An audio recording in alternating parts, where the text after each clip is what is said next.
బేరసాలకు ముందే ఝాన్సీ నా వైఫ్ అని ఫిక్స్ అయిపోతే సడన్ గా హస్బెండ్ అయిపోయి దాన్ని బెడ్ ఎక్కేద్దామని చూస్తున్నావురా?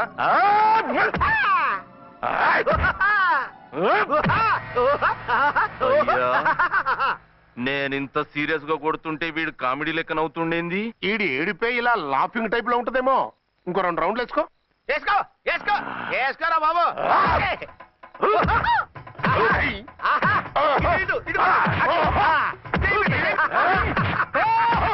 రాయ్ మీరు కూడా వచ్చి తలిగియండి రా వీణ్ణి.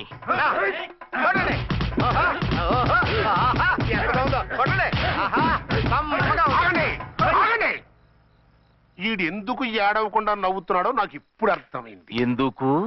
డల్ల పరుపు మందాన బ్యాండేజ్ చుట్టుంటే దెబ్బ ఎలా తగులుతుంది గదా సంగతి. గదే. రేయ్ కట్లు మొత్తం ఇప్పి కొట్టుర్రా వీణ్ణి. వద్దు వద్దు, కట్లు మాత్రం ఇప్పొద్దు. ఏ లోపట బట్టలు లేవా? డ్రాయర్ కూడా లేదు. ఏం పర్లేదు, మేము మగాలివే కదా. ఇప్పండి రా. వద్దు వద్దు బాబాయ్, కట్లు ఇప్పొద్దు. కట్లు ఇప్పొద్దు రా. బాబాయ్ కట్లు ఇప్పుతున్నారు బాబాయ్. బాబా ఏంటిది? రక్షించండి సార్, నన్ను రక్షించండి సార్.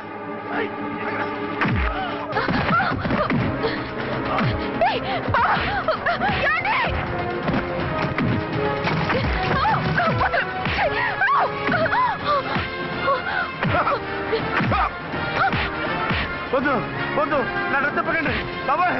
వద్దు బాబాయ్. అయ్యో ఏంటి రా, అయ్యో నేను లేకపోతాడండి.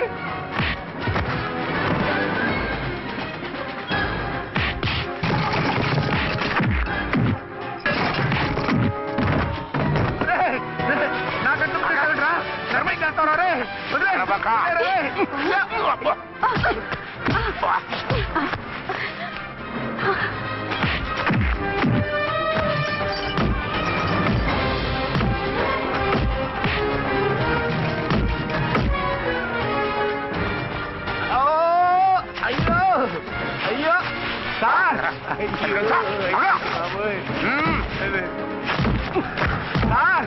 సార్ సార్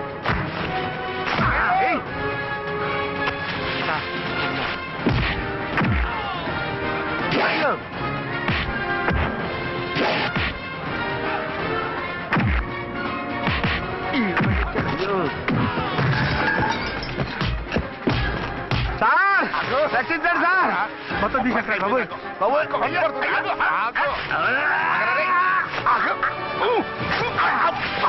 మళ్ళీ స్లిప్ అయిపోయాడు నాయన. సార్ సార్ రక్షించండి సార్. సార్ రక్షించండి సార్.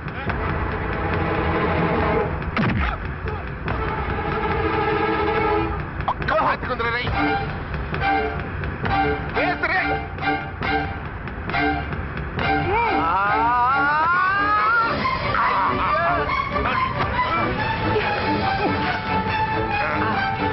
గుర్తు వెళ్ళిపోతాను, చచ్చిపోతానయ్యా. కాపాడండి సార్. సార్ త్వరగా రండి సార్. రండి సార్. అయ్యా అయ్యా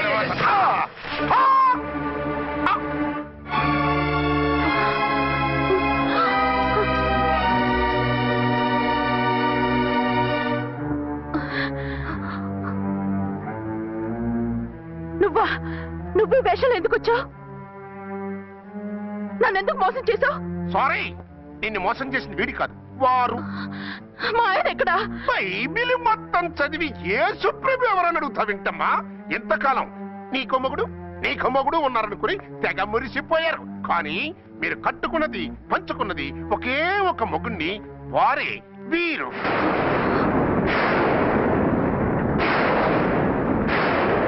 బాబు, ఆవిడ మీకేమవుతుంది? ఆవిడ మా ఆవిడే. ఆవిడ ఆవిడ మా ఆవిడే. విన్నారుగా లేడీస్, ఈ సీన్ లో ఇక మన పని అయిపోయింది. ఇప్పుడు 1 డే మ్యాచ్ మొదలవుతుంది. టాస్ వేసుకుని ఎవరు బౌలింగ్ చెయ్యాలో ఎవరు బ్యాటింగ్ చెయ్యాలో వాళ్ళే డిసైడ్ చేసుకుంటారు. మనం గ్యాలరీలో కూర్చుని మ్యాచ్ చూద్దాం పద. ఎందుకు ఇంత మోసం చేశారు? ఎందుకు ఇంత ద్రోహం చేశారు? నేను ఎవరిని మోసం చేయలేదు, ఎవరికి ద్రోహం చేయలేదు. పాపం, విధి ఆడిన వింత నాటకంలో ఆర్టిస్ట్ అయి ఉంటాడు. చెప్పండి, ఒక పెళ్లి చేసుకుని నన్నెందుకు 2వ పెళ్లి చేసుకున్నారు? మీకు భార్యగా నేను సరిపోలేదా? ఆవేశపడకుండా నేను చెప్పేది వినండి. నువ్వు చనిపోయావు అనుకుని అందరూ కలిసి నాకు బలవంతంగా పెళ్లి చేశారు. ఆ విషయం నాకెందుకు చెప్పలేదు? పెళ్ళయిందంటే నేను చేసుకోనన్నా, చీ కొడతానన్నా? నిజం దాచి పెళ్లి చేశారని నాకు మన పెళ్ళైన తర్వాత తెలిసింది. అప్పుడైనా మీరు చెప్పాలిగా, ఎందుకు చెప్పలేదు? చెప్తే నువ్వు మిమ్మల్ని వదిలేస్తానని భయపడి చెప్పలేదా? నన్ను వాడుకునే ఛాన్స్ మిస్ అవుతుందని చెప్పలేదు? Don't talk రబేష్. కొంతకాలం ఆగి చెప్తే చచ్చినట్టు పడుంటారు. ఎంచక్క ఇద్దరితోనూ సంసారం చేయొచ్చని ఆశపడ్డారా? అది కాదు అర్చన, నువ్వైనా నన్ను అర్థం చేసుకో. చచ్చిపోయాననుకుని తను చేసుకున్నారు అంటే మీ మనసులో నాకు స్థానం లేదు, నా మీద మీకు ప్రేమ లేదు. అదేం మాట అర్చన? ఎస్, నా మీద ప్రేమే ఉంటే పెళ్లి చేసుకుందామనే ఆలోచన మీకు వచ్చి ఉండేది కాదు. మరో పెళ్లి చేసుకోరు. నేను చెప్పేది విను. నన్ను ముట్టుకోకండి. ఏ రోజైతే తన మెళ్ళో తాళి కట్టారో ఆ రోజే మన బంధం తెగిపోయింది. ఆ రోజే మీ అర్చన నిజంగా చచ్చిపోయింది. ఉండండి, తనతోనే ఉండండి, తన్నే భార్యం చేసుకోండి. నాకు కావాల్సింది శీల చెడిన మగాడు కాదు, శీల ఉన్న మొగుడు. Out out. బంగారం లాంటి మా సిఐ గారి కాపురాల్ని నాశనం చేశారు. రేయ్! వచ్చే సినిమాలో హీరోగా పుట్టి మీ ఇద్దరి అంతు చూస్తాను. ఖబర్దార్. ఏమో అర్చన, ఏమిటి నువ్వు చేసిన పని? మాట్లాడుకో, నీకు మాట్లాడే అర్హత లేదు. నేను నీ తల్లినే. కూతురి మొగుడికి రెండో పెళ్లి చేసిన నువ్వు తల్లివా? నాకు సవతిని తెచ్చిపెట్టిన నువ్వు తల్లివా? తల్లివైతే నీ అల్లుడికి మళ్ళీ పెళ్ళెందుకు చేశావు? నువ్వు చచ్చావని అతను కుమిలిపోతుంటే చస్తాడేమని భయపడి పెళ్లి చేశానే. ఏం తప్ప? ఖచ్చితంగా తప్పే. నాకే కన్నొక్కరా కానొక్కరా, నాలో ఏ లాభం ఉందని, ఏం తక్కువ అని రెండో పెళ్లి వాడికి రెండో పెళ్ళంగా పడి ఉండాలి. అంటే జీవితాంతం మొగుడు లేకుండా బతుకుతావా? మొగతోడు లేకుండా ఉంటావా? ఏ మొగుడు లేకుండా బ్రతకలేనా? ఆడదానికైనా మొగుడు అవసరం, మగాడికి పెళ్ళ అవసరం లేదా? నేను ఇంకో మొగాడిని చేసుకుంటే అతను సహిస్తాడా, భరిస్తాడా? నోర్మై, మగాడికి ఆడదానికి పూలిగెట్టు. మగాడికి ఏమైనా కొమ్ములున్నాయా? స్పెషల్ గా పైనుండి ఊడి పడ్డాడా? వాళ్ళు తినే ఉప్పు కారమే మేము తింటున్నాం. వాళ్ళ ఒంట్లో రక్తమే మా ఒంట్లోనే ప్రవహిస్తోంది. అది కాదమ్మా, మొగుడిని వదిలేసిన ఆడదాన్ని నీచంగా చూస్తారు, చులకన చేస్తారు. పెళ్ళాన్ని వదిలేసిన మొగుడిని గౌరవించి హారతలు పడతారా? అతను నిన్ను వదిలేయాలనుకోవడం లేదు, నిన్నే కావాలనుకుంటున్నాడు. అతను కావాలనుకుంటున్నది భార్యని కాదు, ఆడదాన్ని. అంటే దూరం చేసుకుంటావా? లేకపోతే దగ్గరే ఆత్మాభిమానం చంపుకొని కాపురం చేయమంటావా? 3 ముళ్ళు, 7 అడుగులు, 4 గోడలు, ఇవే ఆడదానికి హద్దులని పడుండమంటావా? దాని పక్కనో రాత్రి నా పక్కనో రాత్రి పడుకునే మనిషిని నా మొగుడిని అనుకోమంటావా? నేను సతినా, సవతినా, లేక సానినా? ఏ అర్థం చెప్పుకొని ఏ హోదాతో అతనితో ఉండమంటావు? పరాయి ఆడదానికి దక్కినవాడు నా మొగుడు కాదు. అంటే ఏమిటావు? ఆ మొగుడిని వద్దనుకుంటాను, విడాకులు తీసుకుంటాను.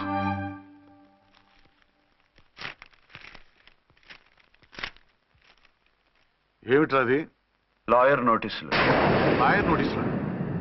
ఎవరు పంపారు? నీ కోడళ్ళు. దేనికి? వాళ్ళకి విడాకులు కావాలంట. నువ్వెందుకురా బాధపడతావు? సిగ్గు ఎగ్గు లేకుండా విడాకుల కోసం కోర్టుకెక్కినందుకు వాళ్ళు బాధపడాలి. నీలాంటి మంచి మొగుడిని దూరం చేసుకుంటున్నందుకు వాళ్ళు ఏడవాలి. మీసం లేని వాళ్ళు వాళ్ళకి అంత పట్టుదల రోషం ఉన్నప్పుడు మీసం ఉన్న మగాడివి నీకెంత ఉండాలరా? వాళ్ళకి నువ్వు అక్కర్లేనప్పుడు నీకు వాళ్ళు అక్కర్లేదు. ఇంతకాలం నువ్వు చెప్పింది నేను విన్నాను, ఇప్పుడు నేను చెప్పింది నువ్వు వినాలి. మొగుడిని వదిలేసిన వాళ్ళకి మొగుడు దొరకలేమో కానీ పెళ్ళాం వదిలేసిన మొగుడికి 1,00,000 మంది దొరుకుతారు. నువ్వు మళ్ళీ పెళ్లి చేసుకో. అప్పుడు గాని జనం నేల మీద ఉయ్యరు. ఊహించుకుని పనిచేసింది వాళ్ళురా. నువ్వు వాళ్ళని మర్చిపోలేక జీవితాంతం నరకనుభవిస్తుంటే చూసి ఆనందించాలని వాళ్ళ ప్లాన్. నువ్వు మళ్ళీ పెళ్లి చేసుకుంటే ఆ కుక్కలు చెప్పుతో కొట్టినట్టు అవుతుంది. అంటే ప్రతీకారం కోసం పెళ్లి చేసుకోమంటావా? లేకపోతే ఇంకా వాళ్ళకి మొగుండని వాళ్ళ ఫోటోలు పట్టుకుని కుళ్ళి ఏడుస్తావా? ఒక్కసారి చేసిన తప్పుకే నరకం అనుభవిస్తున్నాను. మళ్ళీ జీవితంలో అటువంటి పొరపాటు చేయను. పోనీ చెయ్యని పొరపాటు చెయ్యి, కొత్త వాడు చేసుకో.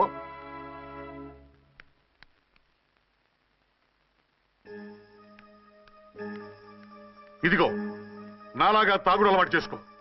బాధల్ని బాధ్యతల్ని మర్చిపో. పెళ్ళాలు వదిలేసిన మొగుడని అవమానం పడే కంటే గౌరవంగా తాగుబోతు అనిపించుకో. అలాగే తండ్రిగా ఆనందిస్తాను. తీసుకో.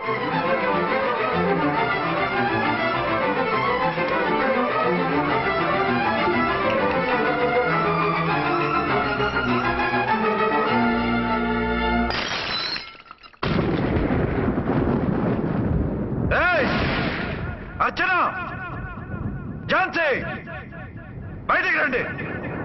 రండి.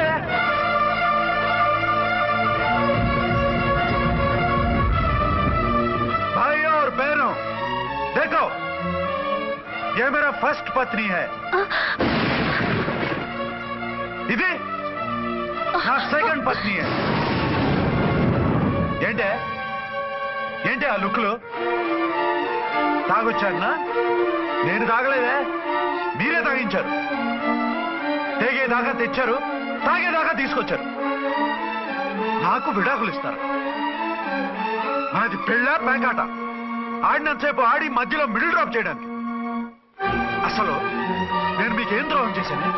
నువ్వు తిరిగి రాగానే on the spot first night cancel చేసుకుని నీ దగ్గర పరిగెత్తు రావడవా?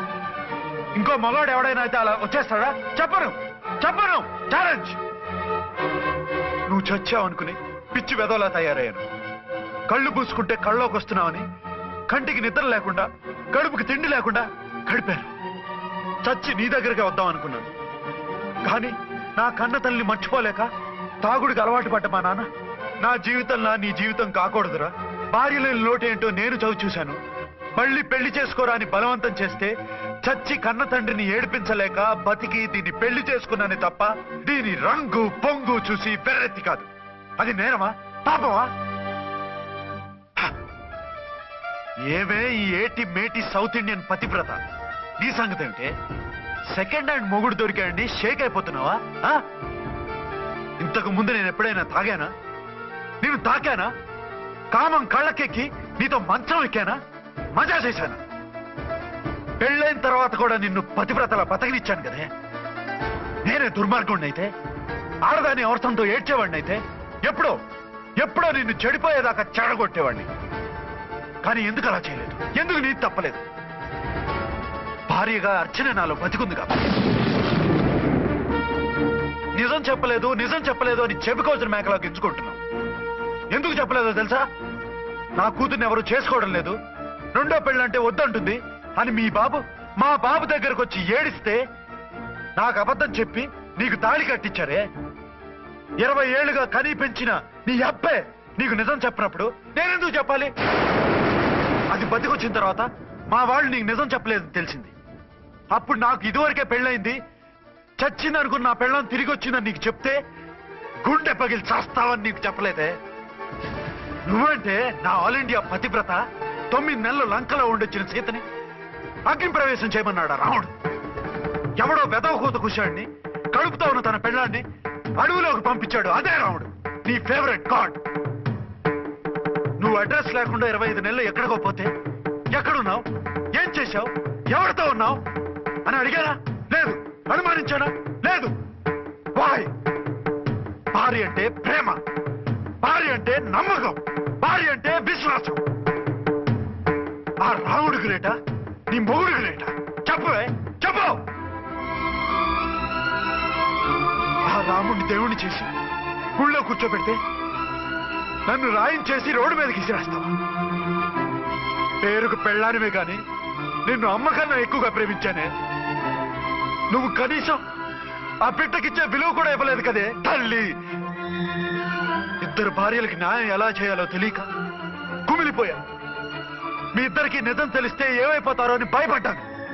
మీ కంట్లో నీళ్లు రాకూడదని మీరిద్దరూ ఏడవలసిన ఏడుపు నేనేడ్చానే. ఇంత చేస్తే మీరు నాకు విడాకులు ఇస్తారా? అసలు మీరిద్దరూ పొజిషన్లోకి రండి. నన్ను వద్దని మీరిద్దరు వదిలేస్తే వచ్చి మీ కాళ్ళ మీద పడతారనుకున్నారా? నెవర్. అవును, నన్ను వద్దనుకున్నప్పుడు నేను కట్టిన మంగళసూత్రాలు మాత్రం ఎందుకు? సేఫ్టీగా వాటిని అలాగే ఉంచుకుని మాజీ భార్యలుగా హ్యాపీగా బతుకుదాం అనుకుంటున్నారా? నో, మీకు ఆ ఛాన్స్ ఇవ్వదు. తాళి ఉన్న పెళ్ళాలుగా కాదు, తాళి తెగిన భార్యల్లా, మొగుడు చచ్చిన విధవల్లా మీరు తెల్ల చీరలు కట్టుకునేట్టు చేస్తాను. విడాకులు ఇవ్వకుండా మిమ్మల్ని విడోలు చేస్తాను. జీవితాంతం కుళ్ళి కుళ్ళి కుళ్ళి ఏడ్చేలా చేస్తాను. బాయ్. ఆగండి. ఏ, నేను చావడం కూడా నీకు ఇష్టం లేదా? మీరు బతకాలి, నిండు 100 ఏళ్ళు సుఖంగా జీవించాలి. మీ మీద ప్రేమ లేక కాదు, మీరంటే ఏంటో తెలియక కాదు. నా వల్ల మీకు ఝాన్సీకి అన్యాయం జరగకూడదని నేను మిమ్మల్ని అనుమానించాను, అవమానించాను. మీకు దూరం కావాలనుకున్నాను, విడాకులు కోరుకున్నాను. నేను మీకు భార్యనయ్యాను, మీ బిడ్డకు తల్లినయ్యాను. కొంతైనా మీతో జీవితాన్ని తృప్తిగా అనుభవించాను. కానీ ఝాన్సీ ఒక్క పసుపు తాడు తప్ప భార్యగా ఏమీ పొందలేదు. భార్యగా మీ జీవితంలో తనకి చోటివ్వండి. లేదక్క, అలా చేస్తే నువ్వు భర్తనే కాదు బాబుకి తండ్రిని కూడా దూరం చేసిన దానివి అవుతావు. ఆయన మనస్ఫూర్తిగా ఇష్టపడి చేసుకుంది నిన్ను, ప్రేమించింది నిన్ను. ఆయన మనసులో నీకు తప్ప నాకు స్థానం లేదు. నువ్వు బలవంతంగా నన్ను భార్యని చేసినా మనిషిని సొంతం చేసుకోగలను గాని మనసును పంచుకోలేను. ఆ భార్య స్థానం ఎప్పటికీ నీదే. ఒకరి మీద ఒకరు ఇంత ప్రేమను పెట్టుకొని ఒకరి గురించి ఒకరు ఆలోచించి మీ జీవితాలని పాడు చేసుకోకండి. అక్క చెల్లెళ్ళలాగా కలిసిమెలిసి అతను సుఖపెట్టి మీరు సుఖంగా ఉండండి. క్షమించండి, నాకు భార్య అర్చనే కానీ ఝాన్సీ కాలేదు. అవునా? ఆయన ఎప్పటికీ శ్రీరామచంద్రుడిలాగానే ఉండాలి. ఆ రాముడికి సీత ఒక్కటే. ఆ సీత అక్కే. మరి నీ బతుకు? నేను మళ్ళీ పెళ్లి చేసుకుంటాను. నా గురించి ఆలోచించకుండా మీరిద్దరూ సుఖంగా సంతోషంగా ఉండండి. ఈ రోజు నుంచి ఆవిడే మీ ఆవిడ.